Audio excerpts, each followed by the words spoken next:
Hi everyone, welcome to Chem Optimize. I hope all of you are doing well. So हम लोग एक नया series start कर रहे हैं इस चैनल में जिसका नाम है रैपिड रिवीजन सीरीज़। यहाँ पे हम लोग 30 मिनट्स के अंदर कोई एक टॉपिक डिस्कस करेंगे जो कि जैम के सिलेबस में होगा। सो आई होप ये सीरीज़ उन लोग के लिए बहुत हेल्पफुल रहेगा जो लोग जैम के एस्पायरेंट्स हैं और उनके बिज़ी शेड्यूल के लिए वो लोग रिवीजन अच्छे से नहीं कर पा रहे हैं। तो यहाँ पे आप लोग को कंटेंट्स भी मिल जाएगा। तो 30 मिनट्स के अंदर आप लोग फॉर्मूला, कॉन्सेप्ट्स, एवरीथिंग रिवाइज भी कर पाएंगे और इस वीडियो के दौरान आप लोग को सब चीज़ पॉइंट बाय पॉइंट रिवीजन भी हो जाएगा with in 30 minutes. So I hope आप लोग को ये सीरीज़ हेल्पफुल रहेगा और आप लोग हमें कमेंट सेक्शन में बता सकते हैं कौन सा टॉपिक्स हम लोग इस सीरीज़ में कवर करें ताकि जो टॉपिक्स डिमांड में रहेंगे वो हम लोग पहले कवर करेंगे। All the topics are related to the JAM 2021 syllabus. So आप लोग को जैम के सिलेबस रिवीजन करने में आसानी होगा through this series. I hope everyone will enjoy this series and it will be beneficial for you all. Hi everyone, so rapid revision series का first जो वीडियो है यहाँ पे हम लोग डिस्कस करेंगे जैम सिलेबस का एक टॉपिक जो कि है केमिकल इक्विलिब्रियम। तो सिलेबस में जो सब टॉपिक्स हैं वो हम लोग यहाँ पे पॉइंट बाय पॉइंट डिस्कस करेंगे along with all the concepts and फॉर्मूले। तो यहाँ पे जो जैम सिलेबस है वहाँ पे केमिकल इक्विलिब्रियम का ये सब टॉपिक्स है। Law of mass action, Kp, Kc, Kx and Kn and effect of temperature on K। तो हम लोग ये सब अभी डिस्कस करेंगे। So let's move on to the video. So first of all, what is chemical equilibrium? Equilibrium बोलने से हम लोग को समझ में आता है कि जो रेट ऑफ फॉरवर्ड रिएक्शन है और जो रेट ऑफ बैकवर्ड रिएक्शन है वो जब इक्वल हो जाता है तो हम लोग बोलते हैं कि हम लोग एक स्टेट ऑफ इक्विलिब्रियम में रीच कर चुके हैं और वो ऐसे डबल साइडेड एरो से डिनोट किया जाता है।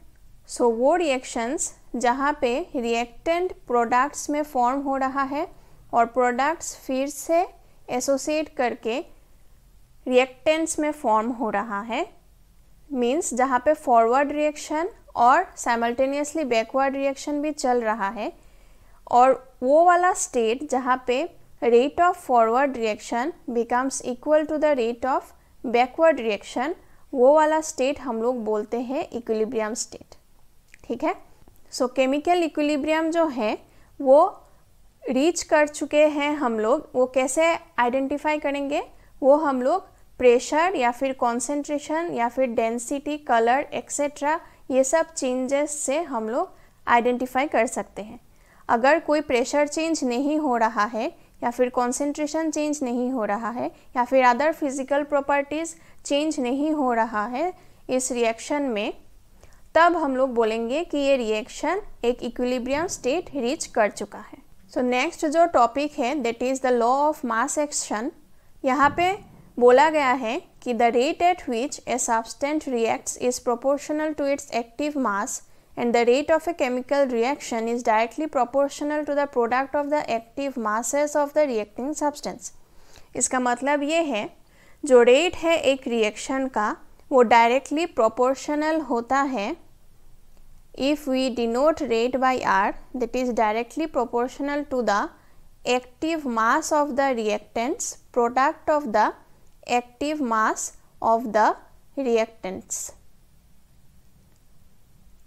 अगर कोई दो रिएक्टेंट है I और J और उसका एक्टिव मासेस है AI और AJ, तो हम लोग बोलेंगे according to law of mass action कि जो रेट है that is proportional to the product of AI and AJ। यहाँ पे हम लोग ने कंसीडर किया है कि एक रिएक्शन है A plus B gives M and N, जहाँ पे ये small a, small b, small m and small n are the stoichiometric coefficient.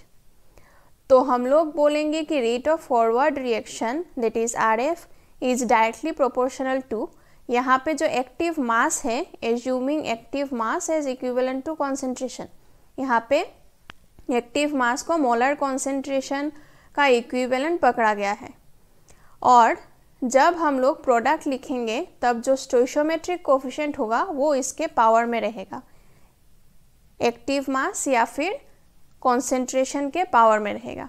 तो यहाँ पे product of concentration of A to the power its stoichiometric coefficient that is small a and concentration of B to the power that is the stoichiometric coefficient of B that is small b।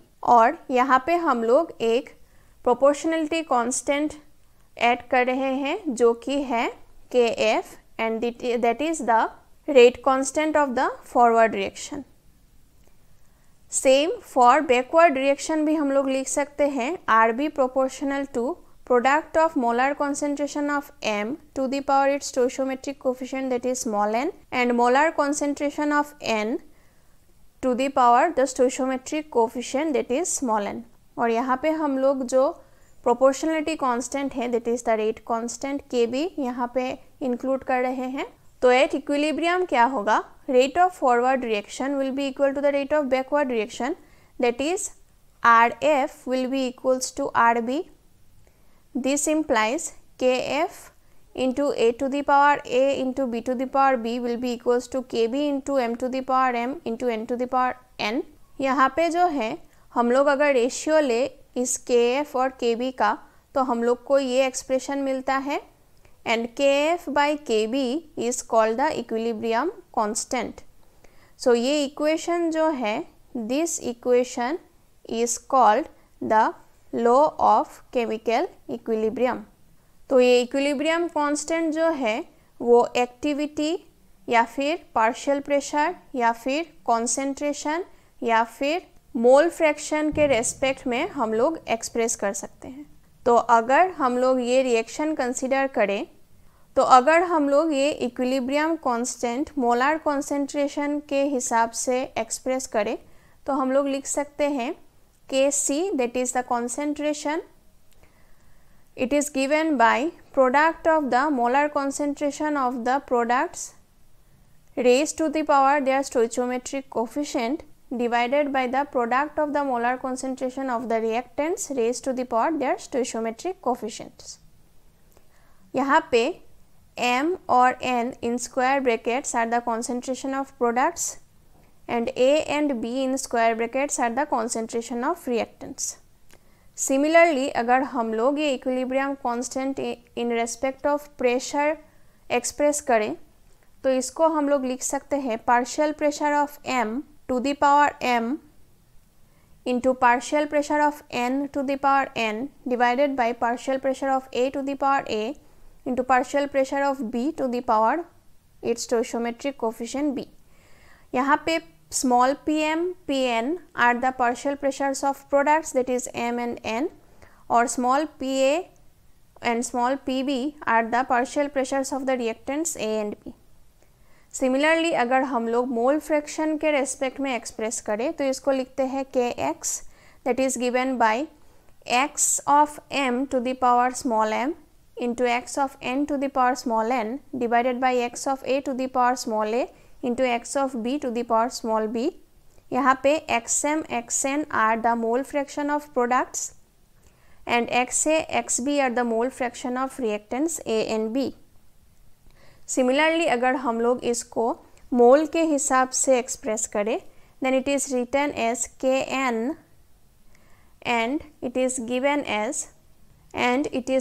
as number of moles of m to the power m into number of moles of n to the power is stoichiometric coefficient small n divided by number of moles of a to the power its stoichiometric coefficient small a into number of moles of b to the power its stoichiometric coefficient that is small b, where nm and n are the number of moles of products m and n and na nb are the number of moles of reactants a and b। अभी हम लोग देखेंगे ये जो equilibrium constants हम लोगों ने अभी डिस्कस किया है ये सब के बीच में क्या रिलेशन है वो रिलेशन इम्पॉर्टेंट है, वो हम लोग को अभी डिस्कस करना है।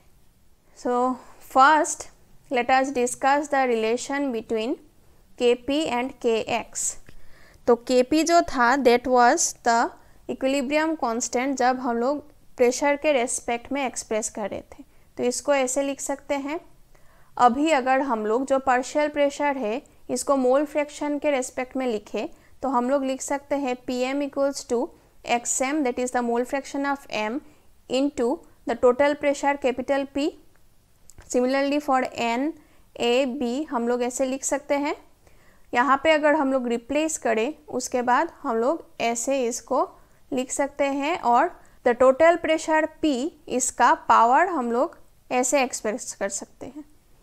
तो फाइनली हम लोग लिखेंगे Kp equals to Kx into total pressure P to the power of del n where del n is m plus n minus a plus b that is difference of sum of the number of moles of products and sum of the number of moles of reactants।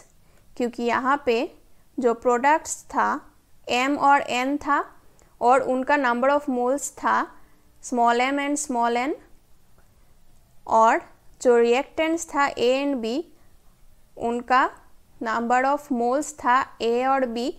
सो यहाँ पे जो difference of the sum of number of moles of products और sum of number of moles of reactants is given by del n। Next हम लोग discuss करेंगे relation between Kp and Kc। So according to the ideal gas equation हम लोग लिख सकते हैं for any gas I the pressure Pi into the volume will be equals to the number of moles of the gas I into the universal gas constant R into temperature T. So we can write Pi as Ni by V RT और Ni by V होता है concentration that is given by Ci. So हम लोग लिख सकते हैं for M Pm equals to CmRT। Similarly for N A और B हम लोग ऐसे लिख सकते हैं। So अगर हम लोग Kp का एक्सप्रेशन लिखें then it will be this one। उसके बाद हम लोग Pm, Pn, Pa और Pb को कॉन्सेंट्रेशन के रेस्पेक्ट में एक्सप्रेस कर रहे हैं यहाँ पे, तो हम लोग ऐसे लिखेंगे इसको। और RT टू दी पावर हम लोग लिख सकते हैं m plus n minus a plus b। So again we can write it as Kc and this is Kp। So Kp equals to Kc R to the power del n where del n is m plus n minus a plus b। Similarly, for Kp and Kn we also have a relation। Kp हम लोग ऐसे लिख सकते हैं by this expression, और अभी हम लोग अगर इसको मोल फ्रैक्शन के हिसाब से लिखें तो ऐसे हम लोग लिख पाएंगे। अभी मोल फ्रैक्शन को हम लोग नंबर ऑफ मोल्स के रेस्पेक्ट में लिख रहे हैं। So mole fraction of m will be number of moles of m divided by the total number of moles। Similarly mole fraction of n a और b हम लोग ऐसे एक्सप्रेस कर सकते हैं और इसको यहाँ पे हम लोग रिप्लेस कर पाएंगे। रिप्लेस करके हम लोग इसको ऐसे एक्सप्रेस कर सकते हैं जहाँ पे ऊपर यहाँ पे होगा total pressure to the power of m plus n minus of a plus b, और यहाँ पे भी total number of moles n आएगा, यहाँ पे भी आएगा, यहाँ पे भी आएगा, यहाँ पे भी आएगा। तो सबको कॉमन लेके हम लोगों ने यहाँ पे लिखा है total number of moles n to the power of m plus n minus a plus b। So this is the value of Kn। So we can write Kp equals to Kn into P by n to the power of del n where del n is m plus n minus a plus b। So this is the relation between Kp and Kn। अभी अगर del n 0 रहे इसका मतलब m plus n minus a plus b, if this is equals to 0 means m plus n will be equal to a plus b। इसका मतलब क्या है, sum of number of moles of products is equal to the sum of number of moles of reactants। तो तब क्या हो जाएगा, del n equals to 0 हो जाएगा। सो जो रिलेशन अभी हम लोगों ने डिस्कस किया है, सब रिलेशन में अगर डेल एन इक्वल्स टू 0 बैठाए तो हम लोग ऐसे लिख पाएंगे Kp equals to Kc r to the power del N था, that is 0 equals to Kp equals to Kn into P by N to the power del N था, that is 0 and Kp equals to Kx into P to the power del N था, that is equals to 0. So we can write Kp equals to Kc, ये 1 हो जाएगा, ये भी 1 हो जाएगा, ये भी 1 हो जाएगा. तो हम लोग को मिलेगा Kp equals to Kc equals to Kn equals to Kx. So this is the relation if del n equals to 0. So जो last topic है that is the effect of temperature on the equilibrium constant, that is known as actually the Van 't Hoff equation.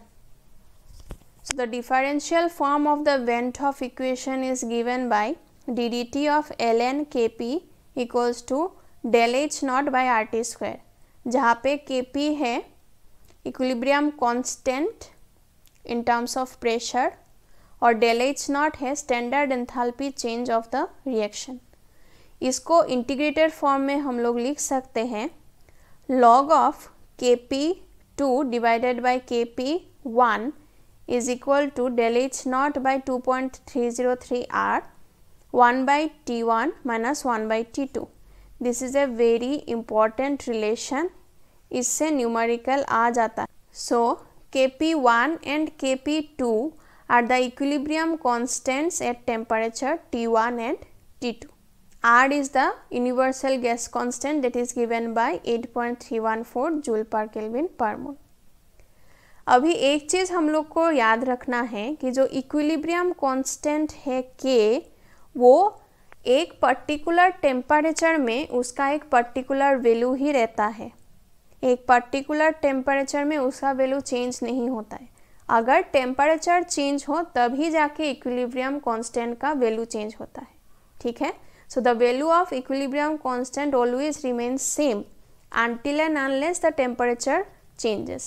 So temperature T1 में एक particular value रहेगा equilibrium constant का और temperature T2 में एक particular different value रहेगा of the equilibrium constant.